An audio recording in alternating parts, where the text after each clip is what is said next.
Welcome to another episode of Mazars COVID Talks, a podcast about pandemic resilience aimed at supporting business survival by directing organizations to resources and embedding a culture of preparedness. It's Friday, April 10th, and my name's Tashonda Haugabrook, and I am a senior consultant within the organizational resilience practice here at Mazars USA. Hi, everyone. I'm Alisha Jernack. I'm a senior manager in our entrepreneurial business services and advisory group at Mazars USA. And this week we're hosting a discussion about teleworking and how you get that done. We called it Teleworking 101. We are joined by Jennifer Wilson from Convergence Coaching. Jen is the founder and partner at Convergence Coaching, a leadership and management consulting company. She's also a leadership development partner with Mazars for several years. You said for 5 years now, Yep. Right, Jen? Yes. Wonderful. Awesome. And Jen runs a completely remote business and has been calling for others to go remote long before the coronavirus crisis. And we're definitely going to get into why with that. I think that'll probably be how we even kick off, but welcome, Jen. It's really great to have you here. Oh, thank you, Tashonda and Alisha. I'm so glad to be here. Attest to the fact that Jen and her team at Convergence has been encouraging a remote workforce for several years now. Yes, we're big believers. And we really want to know why, Jen. I know you have been leading this charge for many years now, but there seem to be a lot of struggles with getting, different firms or organizations to convert. So what are those struggles in teleworking? And I think maybe it'd be good to kind of start with before we even got to this crisis. Sure. Well, so, and maybe we back up just one little tiny step before that and talk about why was I trying to get people to do it in the first place? Yeah. And that's kind of an interesting question. There's a variety of reasons, but young people, next gen talent and clients want a more digital experience, and they don't necessarily believe that they need to be physically in the same space or office with the people that they're working with all the time. And there are all sorts of statistics out there that show that next gen leaders, they would take less pay if they could work remotely sometimes or have flexibility in their workplace. And so in order to attract next gen clients and next gen talent, I've been trying to get organizations to move to a more remote work model, not necessarily 100% remote, but more remote, so that they could create that work experience that young people want. But there's benefits way beyond just attracting talent and clients to remote work. And a couple of those include, if I figure out how to work remote, I can work through a crisis like COVID-19. If I figure out how to work remote, I can work through a crisis like flooding, hurricanes, and all of the other sort of natural disasters that seem to hit. I was talking this morning with somebody who had a fire and their office burned down, and they went completely remote, sort of against their will several years ago, and realized, man, we could do this. So this move to completely remote again for COVID-19 was a no-brainer for them. So you sort of survive disasters when you have this. You want to consider being borderless. And that's another really beautiful benefit of remote work, is the borderless idea. So if I figure out how to serve clients from anywhere and manage people from anywhere, I can hire people from any location, any geography. I no longer have to worry about where do they live. They have to live in my city, or they have to live near my office, and I can begin to serve clients across geographic borders and have more of a regional or national organization. So, and one last little thing here about remote benefits, if you will, is that the minute you have multiple offices or multiple locations, you are doing remote work because you start to do teamwork across these offices. It's, while people are in their office, they're still working remotely with the other office. And so you're already doing it. So why do we care if some people are at home? So I was a big promoter to try to have organizations take advantage of those benefits.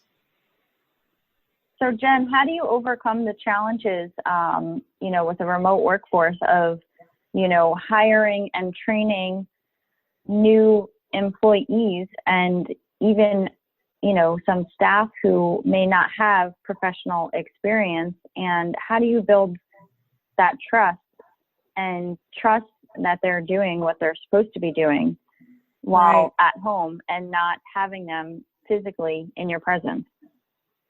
So I love that you use the word trust, because if you ask me what the one enabler, some people would say the one enabler of remote work is technology, and certainly we can talk about that in a moment, but I would tell you the number one enabler is trust. And it's this idea that I have to believe that that people will be competent and that they will have the character and the intention to do a quality job for our organization. Now, we recognize that not everybody fits in our business, not everybody has good intentions, but those people will do poorly, or they will hurt us in our office as much as they would remotely. It doesn't matter. There are people who cheat the system or who are failing right under our nose in our office building. And so to start by saying, oh gosh, remote work, more people will be goofing off, that's kind of the distrusting sort of mindset.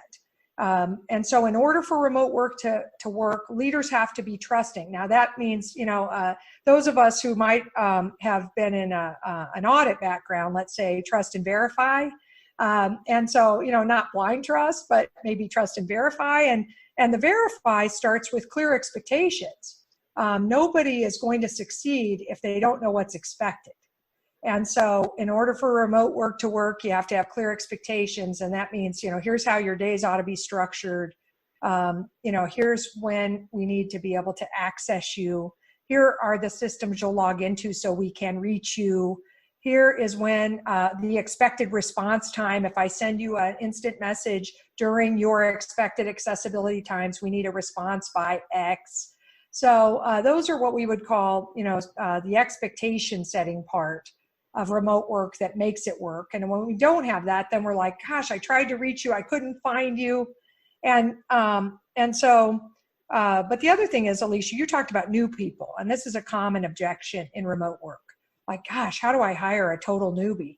And whether they're a newbie like inexperienced, or whether they're experienced but I don't know them, maybe not, I haven't even met them three-dimensionally. How do I bring them up and make them be successful? And one of the things that makes remote work is giving up what we call the three-dimensional paradigm. And it's hard because we're all used to the three-dimensional paradigm.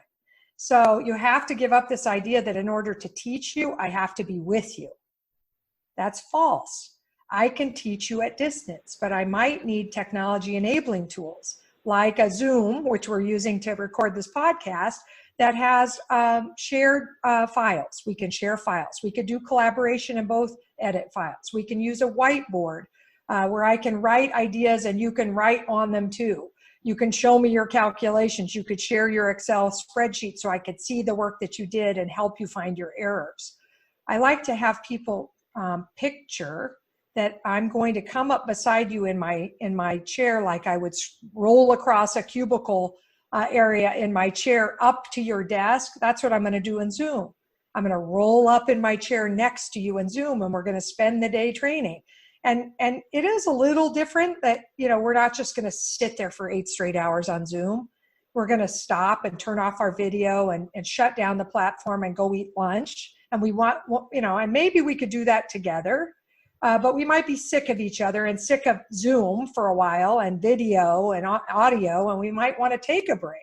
So maybe it's a little bit harder to do a full 8 hours straight with someone. But you can still get a lot of really good learning time.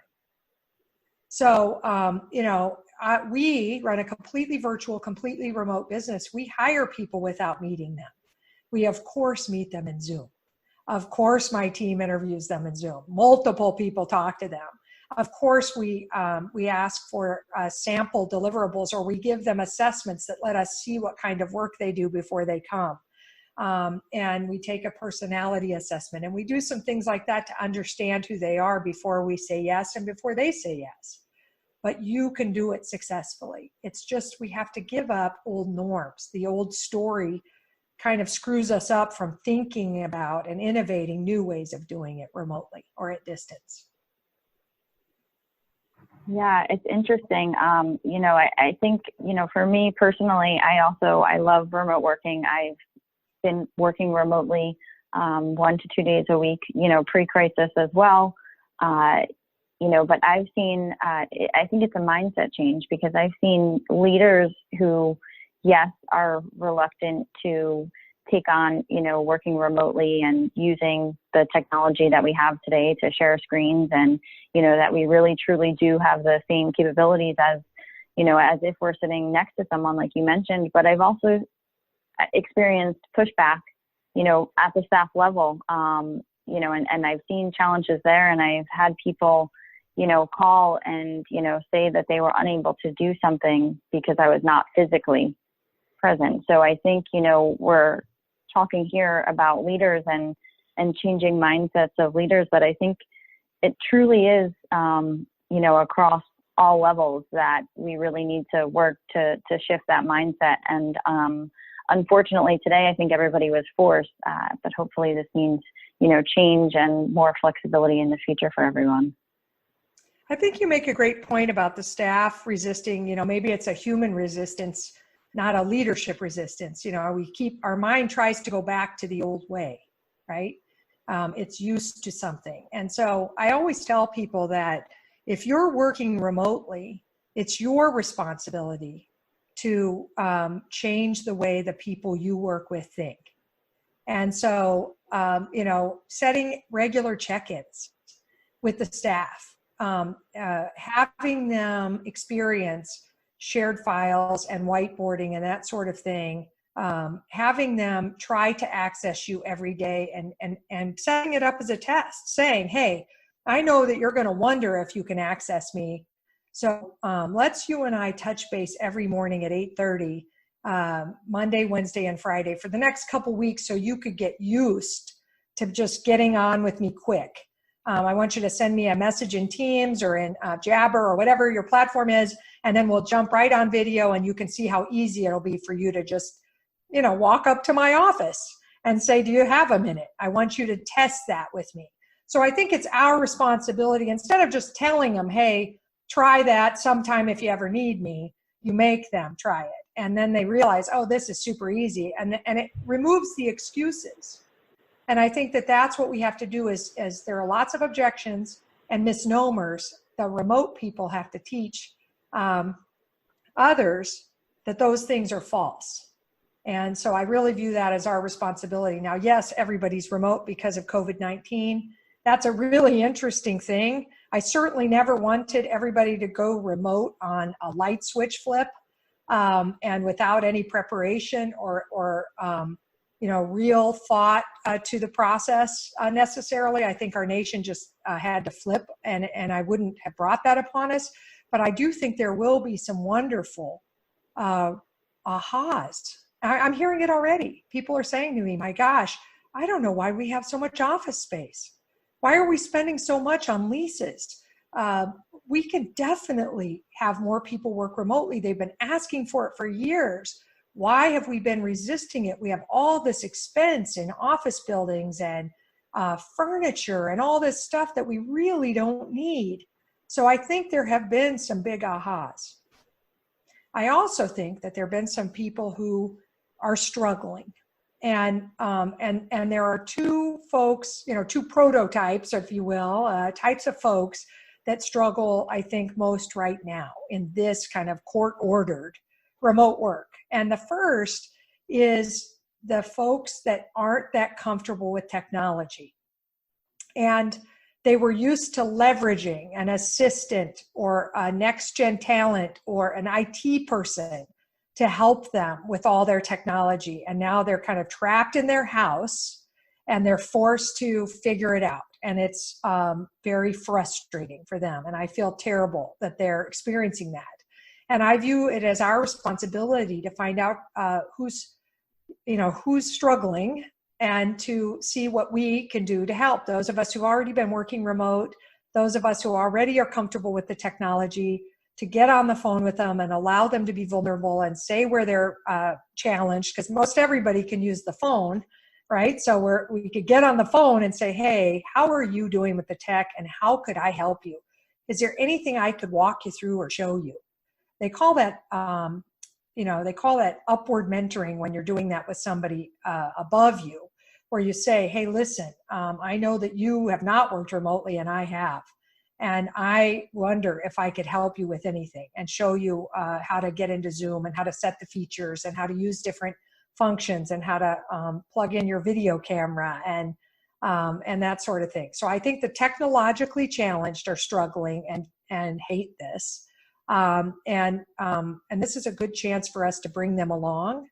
And then there's the folks that are super extroverted and they love a big room of people and they love to schmooze, if you will, and shake hands, and they like the long lunch and they love being out there in the marketplace and out there with other people. And it's inside their DNA to do that. And they're trapped like in New York City, let's say, I've heard of people working in their master bedroom closet because it's the most insulated, quiet place where they could set up their temporary desk, and they're not in a big room with a lot of people and it's driving them crazy. And those people, I say, set up Zoom on the weekends or set up Zoom in the evenings and have happy hours. Set up game time with your team for team building. And we have some resources that I'll share with you guys that you can share with your listeners, one of which will be a slide on fun and games and all the games that are out there for remote workers and remote teams, which are super cool. The extroverts have to find ways to host big rooms in Zoom or in other platforms that let you, Teams will let you put a lot of people on it, but you can only see 4 boxes at once. I like the Zoom platform because I can see 49 people at once. If you want a big room, set up a big Zoom room, and let everybody talk at once, and you could feel a lot better about your isolation right now. I love that. It's like all of these tips for maintaining some semblance of, self and of culture in this virtual space. Kids walking up into the school. Yeah, I know you never know what's going on in the back. Okay, we can proceed. Okay.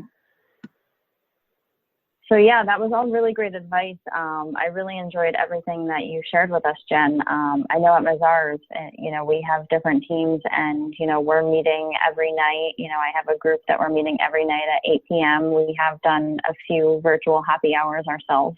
And we're just making sure, we are getting together and, it could be a group of 30 of us. And, in fact, I think that some people I'm actually seeing more today virtually and spending much more time with them than, I was a month ago or a year ago. So there's, certain people that I'm spending hours with on Zoom and really getting to know them. And we're actually, building a stronger relationship and, we feel closer together than even before when we were able to see each other, twice a year in person.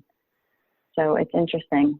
Well, one of the things about working remotely is that, if you're working from home, you end up having elements of yourself come into the picture, like dogs barking or kids coming into the background, or if you don't have one of the chosen backgrounds from the platform, you have your real background, and people will say, sometimes they'll, depending on where I am in my office, they'll say, is that a picture of your daughter, over your left shoulder? Which kid is that? And so, I do think it's more authentic, more humanizing than just seeing each other in the hallway in the office, which is one dimension of you, my office persona per se. And so I think it provides for additional layers to show up. The other thing that I want to say is before we were all sheltered in place and working from home, there were remote workers out there, and those remote workers were always at somewhat of a disadvantage with group calls. Let's say, okay, we're going to have a team meeting. Well, 8 of us are in a conference room, and you're the one remote guy. Nobody remembers you're on the phone. We don't have video for you, maybe. So nobody sees any cues from you that you want to speak, and you're not heard from. So it's all listen only kind of. Not that engaging, not that inclusive, honestly. And so one of the tips we had for firms before COVID-19 was, hey, sometimes all of you work remotely for the meeting. Even if you're in your office and you're not in a meeting room and you dial in, go be the little box on the video platform. Don't be in a big room with everyone else. Because when you're in the big room with everyone else and that remote person or two, they're just at a disadvantage. And so I think it levels the playing field now that everybody's remote. And so the remote workers are emerging. People are like, first of all, they're leading, because most of us are saying, hey, remote workers, how have you been doing this? Give me some tips, help me. That's the first thing. So they're getting ready, they're getting opportunities to lead, but secondarily, people look at them anew, because now all of a sudden I see you in the Zoom room, you're just one of us. You're not out there in some remote location anymore, because we're all remote. And I think that's been a really interesting breakthrough or silver lining of this process. I think there have been a lot of silver linings and learnings from this emergency remote that we've been kind of thrust into lately. Yeah, Jen, I'm so glad you described it that way, because I almost hated thinking about it that way, but it's felt like a silver lining. I myself have been working remotely for about 3 years, and I've been in a role specifically with Mazars USA, working remote for a little over a year. And it's different when you are a part of a group where you don't even have an option of an office local to you to go to. And when there were times when we all come together, you feel so distant from people. And I've explained this even, for Alisha and I, getting to meet one another completely outside of the office. And it's all been, a big part of the transition forced by the crisis. We've all got to go home. You have to work from home. You have to set up some cool background, or at least have a clean Zoom space for a background in a room somewhere. It's amazing. Yeah. And my organization, we're a small firm, but we all work remote. We don't have an office. There are 5 of us that do live in the same general geography, and we can meet in person. And we could be tempted at our holiday party, let's say at year end, for the 5 of us to gather at one place and then dial into Zoom with the rest of the crew. But when you do that, the rest of the crew is at a disadvantage, and they feel sort of less included. And so having, and we host holiday parties every year. We're a 20-year-old business, and we've been remote the whole time. So we've been doing our holiday party that way. We do baby showers and wedding showers. We just celebrated last week our 20th anniversary remotely. And we have parties, real live parties with, we get food either shipped to or ordered in for folks. And depending on the time of the day, encourage people to bring their own BYOB if they choose. And then if it's to honor somebody beforehand, people ship and mail cards and gifts. We do Secret Santa at year end, and there's a cool application we use online to do that so that it automatically picks for people. And just all kinds of ways of maintaining a feeling of team and fun, but not excluding people because they're not in the club where everybody meets, in my case, and in the same town as I am, so trying to just maintain that remote feel for everybody. I love that. It's you really just put our note on personal preparedness wrapped into a box there of ways that we can kind of hold on to some of this individual sanity, because yes, those things are great to keep organizational culture going virtually. But, you know, I was just talking with someone earlier about how we can't go see the elders in our families, or one of my family members just had a baby and I can't, you know, be there for that. And then recently we lost someone this week in my family, and none of us can be there physically for that. And so your just recommendation of finding these different ways to utilize this virtual, not just for teleworking, right? The virtual space is great for that. But I think as we're all struggling to hold on to just these pieces of ourselves that are getting chipped away by being stuck at home, by not being able to hug and be affectionate with the people that matter to us. You can host a baby shower virtually. You can, you know, do a lot of these things that way. I know we did a virtual memorial a few nights ago for someone. So I really think that's beautiful. I know you shared some resources with us, and part of that is some of this fun stuff that you've also listed as well, right? Yes. Yeah.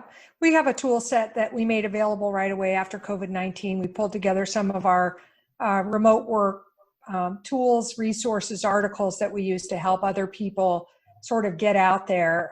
Like I said, we've been Pied Pipering remote work for a long time. And when people finally take us up on it, we would create these resources to help them understand the steps to take and some of the pitfalls and how to overcome them. And so that's what's in this tool set, and folks are welcome to it. Also, you're welcome to share my contact information. People can email me at jen@convergencecoaching.com and ask questions. If I can't answer them directly, I'm sure I know somebody who can, because we have this huge, wonderful community of people that we have been teaching and working with on their movement to remote well before this crisis. And they probably have encountered whatever you're encountering as a listener today. And we'd be happy to connect you with those people so you could talk to them about how they overcame it. So, you know, I think that I'm hoping that after this crisis passes, after this lifts, after the fear of getting ill or making someone else ill lifts, when we get past that, I hope we don't go back to the old normal. I really hope that we go back to a new normal, and it doesn't have to be 100% remote, but it needs to be more remote, more accepting of remote, more innovative about how to use it as a competitive advantage, more trusting of the remote folks, more inclusive of them into our community. I really hope that this creates this enormous empathy and understanding that alters the way we do business forever. I really believe that's possible. And so in that respect, while a lot of what's happening is sad and painful and scary, there's also some really amazing ingenuity and amazing ahas that are happening. And I think remote work is one of them. Yeah, this has been really, really great. A lot of good points and tips, and this has been very encouraging. Great. I'm glad you feel that way. Definitely. It really has. So, Alisha, that means you've converted, right? You're not going back to the office even when it's all said and done, right? I think so. No, but really, Jen, it's really been a pleasure having you. And the links that you listed, those resources will be shared on our site along with the podcast. Great. Thank you. I really appreciate being here today, and look forward to seeing how this whole remote work thing evolves. Thank you so much. Thank you, guys. Thanks for joining. And thanks to our listeners. For more information on the topics discussed today, visit us at mazarsusa.com/COVID-19. That's MAZARsusa.com/COVID-19. Remember, all information shared on Mazars COVID Talks extends from reputable sources. The views expressed here are meant to serve as suggestive guidance based on the knowledge and expertise of the co-hosts and guests. Thank you for joining us.